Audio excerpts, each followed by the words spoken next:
pakai, tapi sekarang kita menggunakan.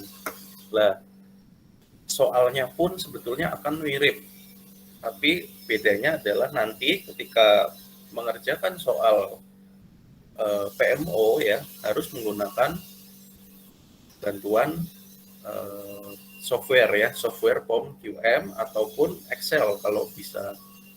Kalau misalkan ada yang lebih sederhana perhitungannya ya, kita bisa menggunakan Excel. Nah, di sini permasalahan di kuis itu kan mirip sebetulnya dengan yang sudah ya sebelumnya itu manajemen operasional. Di sini nomor 1 contohnya ya, permasalahan di bawah ini dapat diselesaikan dengan menggunakan modul modulnya ada merek X, merek Y, kandungan A, B, C, lalu harga.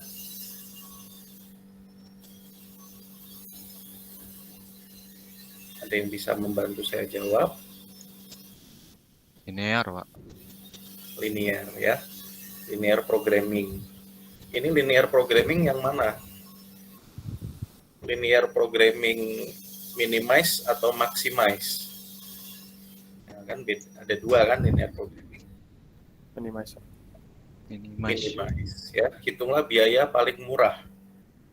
Kalau paling murah mencarinya berarti kan meminimalisir biaya ya. Nah, kalau mau biaya yang termurah maka kandungan gizinya disesuaikan ya. Jadi jangan ibu ini ingin agar anaknya itu nggak cuman makan harganya, minum dengan harga yang termurah, tapi juga ingin gizinya tercukupi. Gimana caranya? Lakukan dengan linear programming ya, jadi ini linear. Fungsi tujuan pada soal nomor 1 adalah, jadi kalau di fungsi linear programming ya, ada yang namanya fungsi tujuan sama fungsi batasan ya. Fungsi batasan itu ya gizinya, gizi terhadap merek ya, dan kebutuhan minimalnya misalkan ya 5x plus 10y. Kalau minimize itu biasanya lebih besar sama dengan 90, itu namanya fungsi batasan. 4x plus 3y lebih besar dari sama dengan 48, itu adalah fungsi batasan juga. 0,5x lebih besar dari sama dengan 1,5, itu batasan. Jadi fungsi tujuannya mana?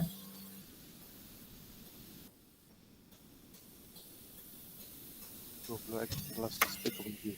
20x plus 30y ya. Oke. Nah, ini sudah terisi. Oke, yang selanjutnya, hasil peramalan permintaan bulan Juli dengan metode moving average 3 bulanan untuk tabel di bawah ini. Ya, Juli itu kan berarti setelahnya Juni kan. Berarti kita moving average kan ya dari 3 bulanan untuk tabel ini. Kalau mau cari April itu tabelnya Januari, Februari, Maret. Kalau mau cari Mei tabelnya Februari, Maret, April. Kalau mau cari Juni, Maret, April, Mei ya. Berarti kalau Juli, April plus Mei plus Juni kan gitu toh. Ya. Berapa itu? 228 ditambah 210 ditambah 240.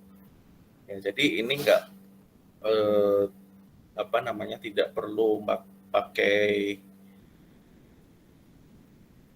perlu menggunakan POM ya, tapi ini sederhana dan sudah tahu ini moving average 3 bulanan. Jadi rumusnya April, demand April ditambah demand Mei ditambah demand Juni.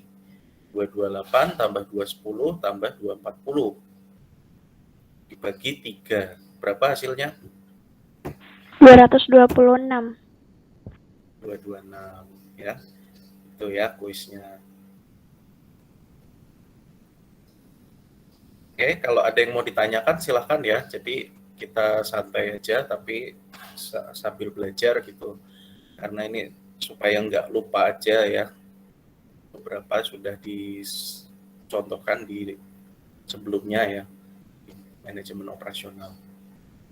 Nomor 4, pernyataan di bawah ini yang tidak terkait permasalahan persediaan adalah, nah, kita harus lihat yang tidak terkait. Ya. 1, biaya pemesanan, kita memesan dihitung hanya setiap kali perusahaan melakukan pemesanan. Ini betul ya, pernyataan yang tepat. Karena biaya pemesanan itu bukan dikalikan dengan jumlah unit barangnya, tapi dikali dengan berapa kali kita memesan. Biaya penyimpanan dihitung sesuai dengan jumlah unit produk yang dipesan. Ini betul lagi ya. Kalau biaya pemesanan itu tiap kali pesan, biaya penyimpanan per unit produk. Ya. Kemudian nomor 3, apabila biaya penyimpanan naik, maka jumlah pesanan optimal akan turun. Ini sudah saya tunjukkan di POM ya waktu itu. Kalau biaya penyimpanan naik, kita mesannya bagaimana? Pemesanannya, kalau biaya saya untuk menyimpan itu lebih tinggi, maka saya mau menyimpan lebih banyak atau lebih sedikit? Berkurang, lebih sedikit. Berkurang ya, maka jumlah pesanan turun kan? Maka ini betul ya, apabila biaya penyimpanan naik, maka jumlah pesanan optimal turun. Ya, lalu yang nomor 4, semakin lama waktu tunggu pesan, maka titik pesan ulang akan semakin tinggi. Semakin lama waktu tunggu pesan, titik pesan ulang reorder point semakin tinggi. Ini bagaimana? Ya, buat pemesanan makin tinggi. Ya, makin tinggi ya. Titik reorder point-nya maksudnya itu kalau tinggi itu kan berarti misalkan unitnya 3.000 sama 5.000 ya. Berarti kalau waktu tunggu pesanannya lama, kita harus paling aman kita mesen 5.000 kan gitu kan. Berarti ini betul ya. Ya, jadi semakin lama waktu tunggu, maka titik pesan semakin tinggi. Nah, ya ini apabila biaya penyimpanan turun, maka jumlah unit pesanan optimal akan turun. Biaya penyimpanan turun, biaya jumlah unit pesanan turun. Kalau saya menyimpan lebih banyak, biayanya lebih rendah, maka saya mau simpan lebih banyak atau sedikit?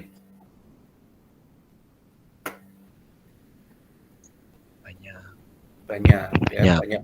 Berarti ini kan nggak paralel ya. Harusnya kalau biaya simpannya turun, maka kita mesennya lebih banyak, lebih tinggi. Ya, harusnya naik, akan naik. Ya, nomor 4, maka yang terakhir.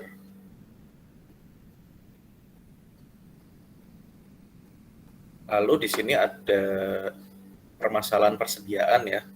Frekuensi pemesanan yang dilakukan dalam satu periode untuk memenuhi permintaan disebut dengan apa ini? Frekuensinya ya, berapa kali pesan. Itu namanya apa?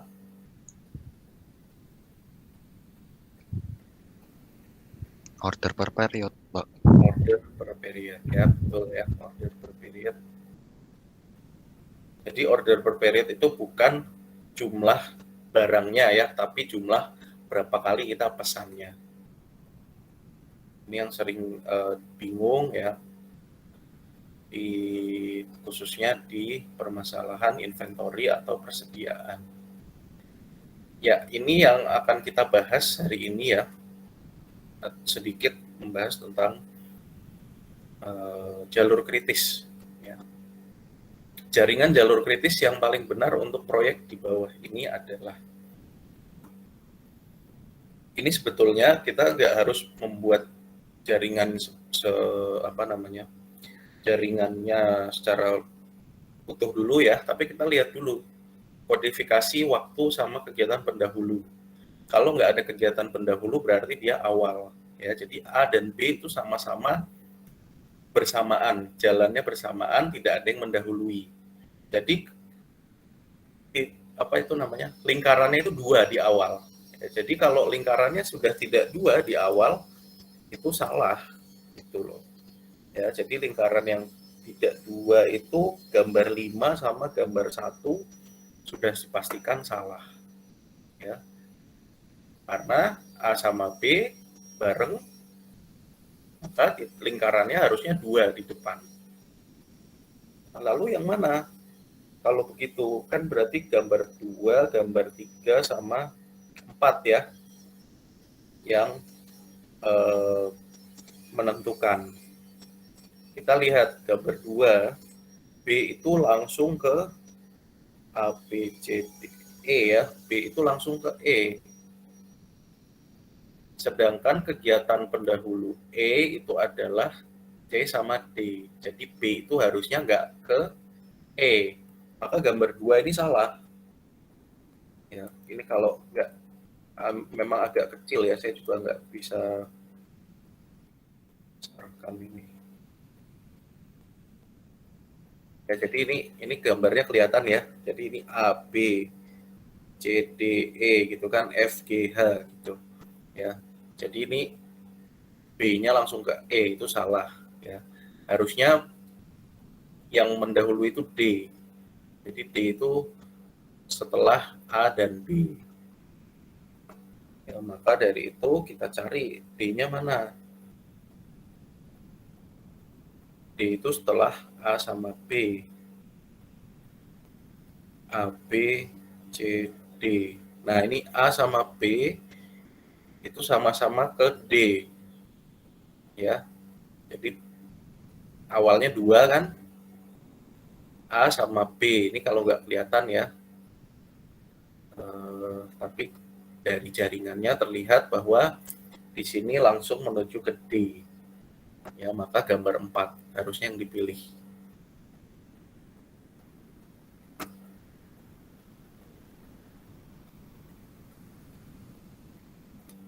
Ada pertanyaan?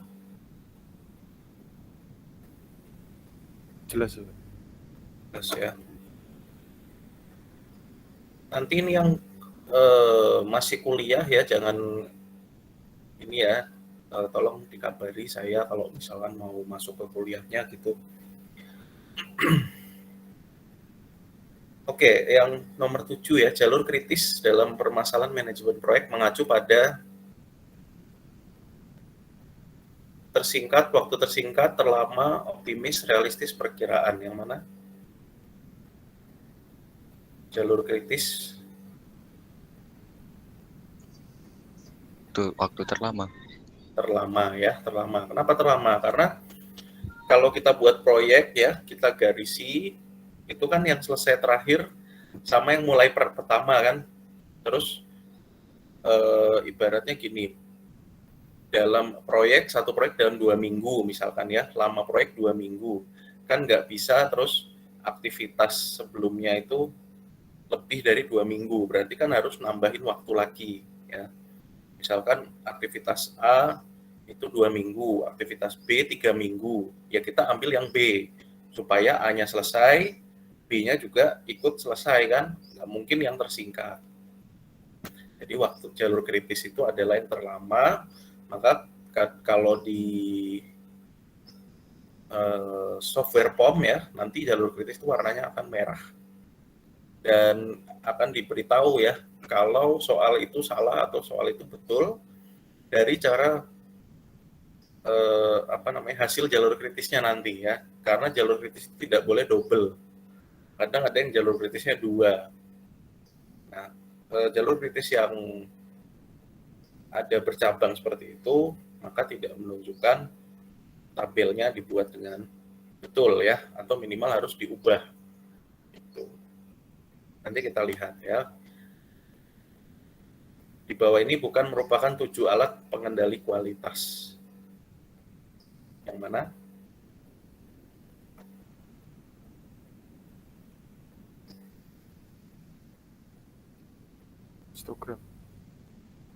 Histogram pengendali, Fishbone pengendali ya, Pareto. Fishbone, Pareto.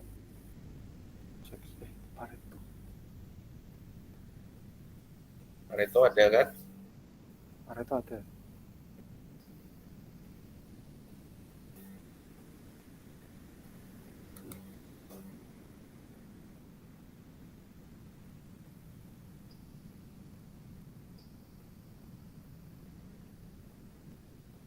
ini ya, Kano ya. Kano itu seperti servqual sebetulnya ya. Jadi dia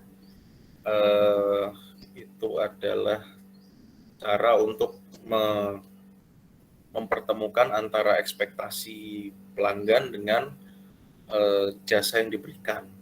Ya, itu Kano ya. Kita jawab saja karena ini ada sebetulnya ya, jualan pengendali kualitas. Proses manufaktur di mana produk dibuat berada dalam wujud gas, cair atau serbuk disebut proses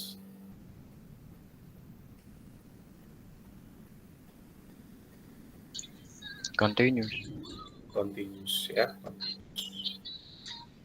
Oke, betul. Lalu nomor 10, dalam service blueprint garis pemisah antara tahapan yang dilalui konsumen dengan kegiatan karyawan, garis depan. Jadi ini yang konsumen ketemu karyawan itu di mana? Gitu kan? Itu ada garis yang memisahkan. Line of visibility itu di mana perusahaan itu tidak bisa lagi dilihat oleh konsumennya. Ya, jadi misalkan kantornya gitu kan, itu nggak ada konsumen di situ. Ya. Kalau line of internal interaction adalah hubungan antara karyawan dengan karyawan. Jadi di dalam garis interaksi internal itu tidak ada lagi konsumen. Ya. Terus physical evidence. Ya, physical evidence itu di mana konsumen bisa melihat bukti fisik dari layanan yang diberikan. Misalkan kalau itu adalah drive-thru ya, maka dia bisa lihat layar drive-thru-nya. Kemudian ada speakernya ya. Jadi yang fisik yang bisa dilihat oleh indera. Jadi ada tempatnya, ada tulisan pelangnya ya, drive-thru lewat sini misalkan. Itu namanya physical evidence. Ya, kemudian ada backstage action. Ya, backstage action itu adalah tempat di mana karyawan juga berinteraksi ya, yang memproses pesanan dari konsumen. Ya, jadi tapi backstage action itu isinya adalah karyawan dan aktivitas yang dilakukan oleh karyawan untuk dalam rangka memenuhi ya, permintaan dari konsumen. Kalau backstage action. Nah, di sini berarti jalur garis pemisah konsumen dengan karyawan garis depan itu line of interaction. Jadi garis interaksi. Ya. Ya, walaupun namanya pemisah, tapi ini kegiatan yang dilalui konsumen dengan karyawan garis depan. Ya, kalau backstage action karyawannya saja memproses kebutuhan konsumen. Tapi kalau line of interaction antara konsumen dengan karyawan. Itu ya. Bisa dipahami ya, service blueprint.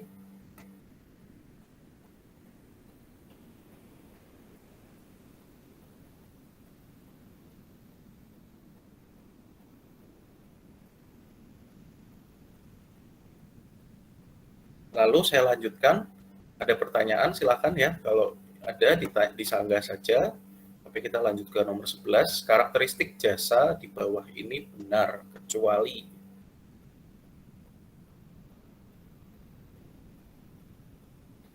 yang mana? Information ya. Perishable, betul, perishability ya. Heterogeneity, participation, simultaneity. Satunya apa? Ada yang masih ingat? Perishable, heterogen, participate, simultan.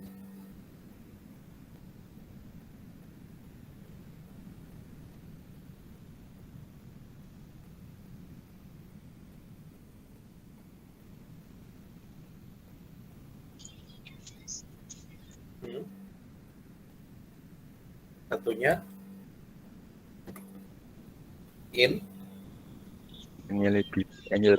intangibility, Pak. Intangible ya. Intangible. Bacanya intangible. Intangible itu tidak dapat disentuh, tidak berwujud, ya. Intangible tidak berwujud, perishable dapat hilang, ya. Jasa itu kan hilang gitu kan. Kalau misalkan nonton film, ya, filmnya lewat waktunya, hilang waktunya kan.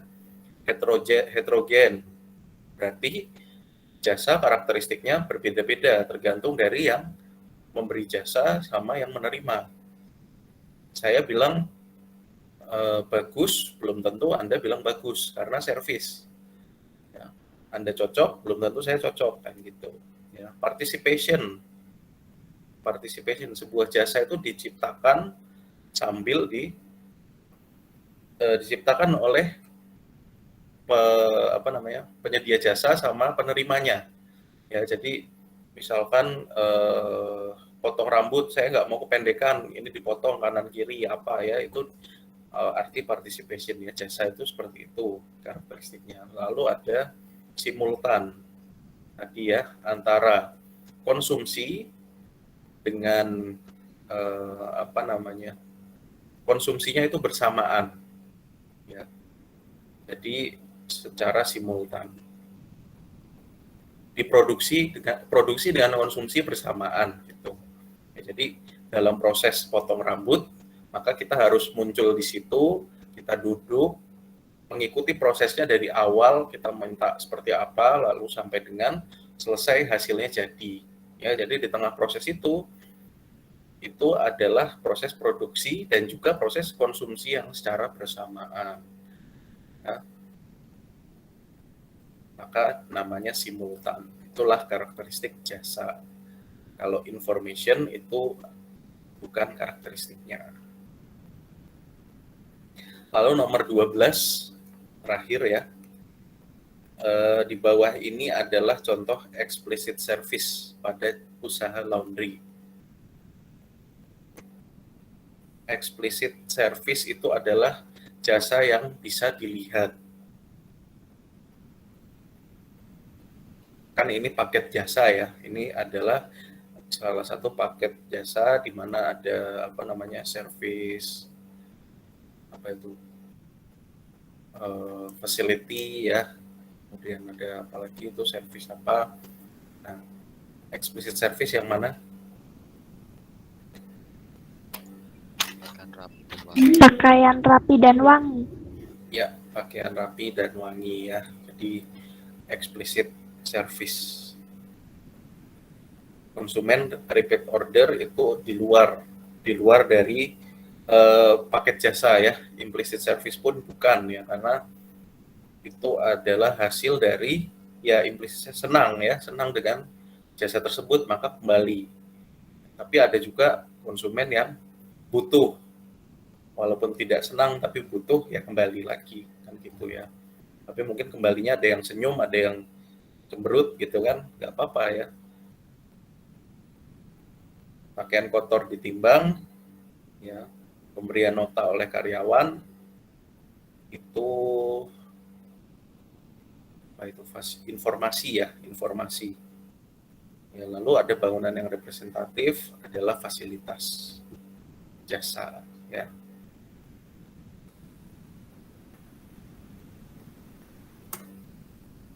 Ada pertanyaan dari kuisnya?